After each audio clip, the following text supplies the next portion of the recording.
Third one cause and effect. So இந்த cause and effect அப்படிங்கிறது வந்து பார்த்தீங்கன்னா ரீசனிங் ஸ்கில்ஸ்க்கு கீழே வர்றது.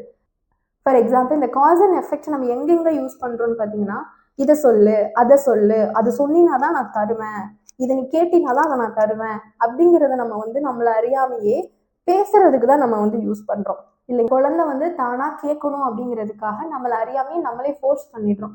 பட் இந்த காஸ் அண்ட் எஃபெக்ட் ஸ்கில்லை நம்ம எல்லா இடத்துலையுமே நம்ம அப்ளை பண்ணும் பொழுது அந்த குழந்தைக்கு பேச்சு வந்து ஒரு பெரிய ப்ராப்ளமேட்டிக்காக இருக்காது. இப்போ ஃபார் எக்ஸாம்பிள், நீங்கள் உங்கள் ஹேண்ட்பேக் எடுக்கிறீங்க அப்படின்னா வெளியே கடைக்கு கூட்டிகிட்டு போகிறீங்கிறது அந்த குழந்தை புரிஞ்சுப்பான் இல்லையா? ஸோ இப்போ அப்பா பைக்கையோ காருக்கையோ எடுக்கிறாருன்னா நீங்கள் ரைடு கூட்டிகிட்டு போகிறாரு அப்படிங்கிற ஒரு அண்டர்ஸ்டாண்டிங் இருக்கும்.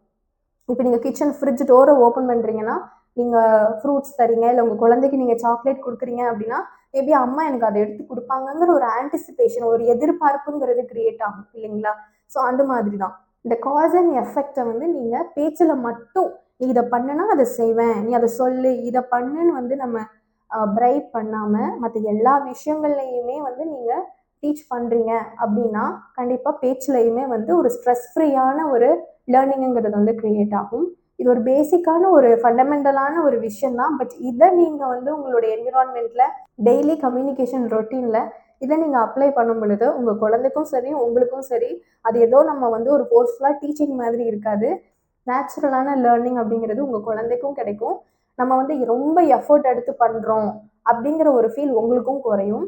உங்கள் குழந்தையும் பெட்டராக லேர்ன் பண்ண ஆரம்பிப்பாங்க. ஐ ஹோப் இந்த இன்ஃபர்மேஷன் யூஸ்ஃபுல்லாக இருந்திருக்கும்.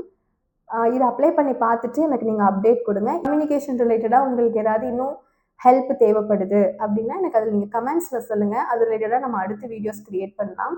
தேங்க்ஸ் ஃபார் வாட்சிங். Keep support us.